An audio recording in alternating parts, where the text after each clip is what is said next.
पहली बात तो ये कि ये डायग्नोज बहुत शुरू में हो जाना चाहिए था बच्चा कि ये ऑटिज़म की तरफ तो नहीं जा रहा। वो जो डॉक्टर ने कहना है कि इसके ब्रेन का प्रॉब्लम नहीं, ब्रेन का प्रॉब्लम नहीं है। देखो हम मेरी तरह ना दुनिया में बहुत काबिल लोग बैठे हुए हैं जो बिला वजह ना, मैं क्या लफ्ज़ इस्तेमाल करूँ, चवले मारते हैं।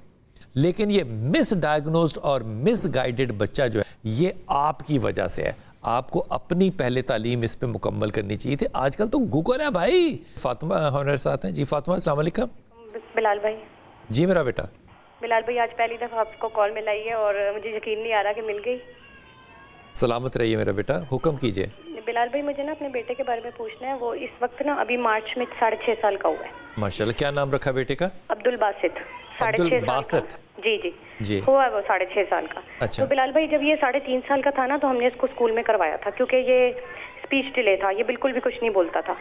तो हमने इसको स्कूल में करवा दिया, एक अच्छे स्टैंडर्ड के स्कूल में, कि ये बच्चों के साथ रहेगा तो इसको बोलना आ जाएगा। लेकिन बिलाल भाई, स्कूल की दुनिया में कदम रखते ही वो बच्चा जो इतना एक्टिव था और मतलब घर में उसने तूफान उठाया हुआ होता था, उसने स्कूल की दुनिया में कदम रखते ही एक डिफरेंट बच्चा बन गया। अच्छा। उसको सोशल एंग्जाइटी भी हो गई, उसका वॉशरूम भी निकलने लगा और वो कुछ भी नहीं करता था, कोई एक्टिविटी नहीं, कुछ नहीं। हमने बहुत अच्छे स्कूल में करवाया इसी वजह से, जहाँ पे पढ़ाई का लोड ज़रा कम हो, स्टडीज़ का लोड। तो ये 2023 की बात है बिलाल भाई। तो बिलाल भाई, वो पूरा साल इसी तरह करते करते गुजर गया।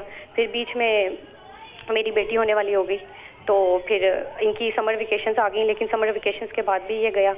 फिर बीच में बिलाल भाई जब दिसंबर आया ना, तो इसको अचानक पेट में दर्द के मसले मसाइल उठ गए। हम इसको डॉक्टर के लेके गए, तो इसके अल्ट्रासाउंड करवाए गए, तो इसमें उसका थोड़ा सा इशू आया कि तिल्ली बढ़ी हुई है। तो डॉक्टर्स ने कहा वो एज के साथ साथ खुद ही ठीक हो जाती है।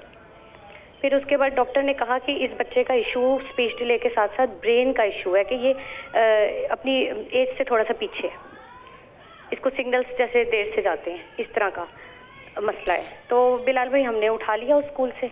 उसके बाद हमने बिलाल भाई कहा कि घर में तो रहकर इतना ज़्यादा ये कैसे सोशल एंग्जाइटी इसकी कवर होगी। हम इसको साइकोलॉजिस्ट के पास भी लेके गए, तो उन्होंने कहा इसको SLD प्रॉब्लम है, स्पेसिफिक लर्निंग डिसेबिलिटी। तो हमने बिलाल भाई फिर इसको घर के पास बिल्कुल गली में लोकल स्कूल में करवा दिया कि चलो ये यहाँ जाएगा, चलो बच्चों में रहेगा। तो बिलाल भाई फिर उसने प्ले ग्रुप रिपीट की, नर्सरी रिपीट की, 2024 गुजरा, 2025 गुजरा। बिलाल भाई, वो बच्चा घर में आज की डेट तक भी ऐसा है कि कोई उसको घर मतलब अब्दुल बासित इस वक्त बातें करता है? बिलाल भाई बातें क्या, सब बिल्कुल ठीक है, वो घर के अंदर। लेकिन अब बिलाल भाई हमने फिर इसको अब लोकल स्कूल से उठा लिया और अब हमने इसको फरवरी में बिलाल भाई एक बहुत अपनी सकत से ऊपर बढ़ के एक बहुत अच्छी जगह पे मॉन्टेसरी में करवाया है, साइकोलॉजिस्ट के कहने पे, जिन्होंने कहा कि आप इसको। अच्छा, मैं आपको एक बात बताऊं। जी जी। पहली बात तो ये कि ये डायग्नोज बहुत शुरू में हो जाना चाहिए था बच्चा कि ये ऑटिज़म की तरफ तो नहीं जा रहा। वो जो डॉक्टर ने कहना है कि इसके ब्रेन का प्रॉब्लम नहीं, ब्रेन का प्रॉब्लम नहीं है। देखो हम मेरी तरह ना दुनिया में बहुत काबिल लोग बैठे हुए हैं जो बिला वजह ना, मैं क्या लफ्ज़ इस्तेमाल करूँ, चवले मारते हैं। ये कनेक्टिविटी वो डिफरेंट तरीके से परसीव करता है। मिसाल मैं तुम्हें देता हूँ छोटी सी। मैं एक मौजू को और तरह से देखूँगा, हाफिज़ साहब उसी मौजू को और तरह से देखेंगे। अब आप ये कहें इस बात पे कि दिमाग का प्रॉब्लम है, ये कितनी मतलब उस डॉक्टर साहब ने कितनी अजीब व गरीब किस्म की बात की है। वो परसेप्शन की बात है। ये एंग्जाइटी डिसऑर्डर हो सकता है, बिल्कुल हो सकता है, लेकिन उसके लिए बहुत सी थेरेपीज़ होती हैं। मैं हैरान हूँ कि आपको किसी साइकोलॉजिस्ट ने, पता नहीं आपने BA पास साइकोलॉजिस्ट से बात की है, जिन्होंने आपको ये नहीं बताया कि बच्चे को थेरेपीज़ देनी है। मतलब आप अपना भी तो ख्याल करें ना। अच्छा स्कूल और बुरा स्कूल की बहस नहीं है, ये बहस ही नहीं है। आपने उसको थेरेपीज़ क्या दी हैं? उसकी एंग्जाइटी के लिए बाकायदा इस वक्त पाकिस्तान के अंदर 1, लाहौर के अंदर 2, जितनी अवेलेबिलिटी है, ख़ासतौर पे मरियम ने अब जो स्कूल खोला है ऑटिज़म के लिए, आप सोच नहीं सकती कि दुनिया जहान में ये फैसिलिटीज़ नहीं है, लाहौर के अंदर है।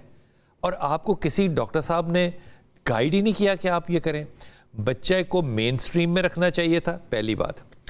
बच्चे के साथ SNA यानी कि एक सुपरवाइज करने वाला टीचर या सुपरवाइज करने वाली टीचर जाती साथ, जो कि इसको थोड़ा सा वहाँ पे टेम करती, क्योंकि 25 या 50 लोगों को जो टीचर टेम कर रहा होता है वो इस बच्चे को नहीं कर सकता।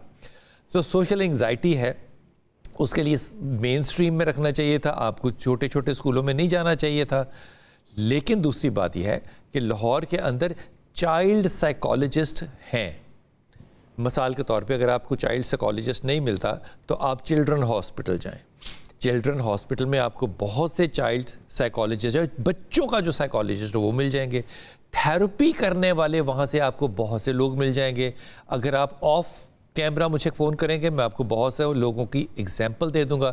लेकिन ये मिस डायग्नोज्ड और मिस गाइडेड बच्चा जो है, ये आपकी वजह से है। आपको अपनी पहले तालीम इस पे मुकम्मल करनी चाहिए थी। आजकल तो गूगल है भाई, गूगल पे जाके तुम ये देख लेते तो तुम्हें पता चल जाता कि ब्रेन का प्रॉब्लम नहीं है, वायरिंग डिफरेंट हुई हुई है, बस ख़त्म बात। जिस तरह एक ही मौजू को हाफिज़ और मैं मुख्तलिफ देखेंगे, और हाफिज़ साहब का अपना भाई इब्तिसाम, मुझे आज बड़ा याद आ रहा है, पता नहीं क्यों वो मुख्तलिफ देखेगा, हर बंदे के मुख्तलिफ देखेगा। इसका ये कैसे मतलब हो सकता है कि दिमागों का प्रॉब्लम है? हमारे दिमाग वायर मुख्तलिफ होते हैं, इसका दिमाग वायर मुख्तलिफ हुआ है।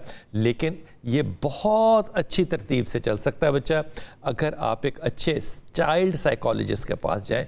आम साइकोलॉजिस्ट के पास ये हल नहीं होगा, बल्कि चाइल्ड साइकाट्रिस्ट जो हैं वो चिल्ड्रन हॉस्पिटल में मौजूद हैं, वहाँ जाके उनको ढूंढिए। अगर नहीं मिलता तो फिर आप हमसे रब्ता कर सकते हैं, हम आपको उनके नंबर और एड्रेस भी दे सकते हैं।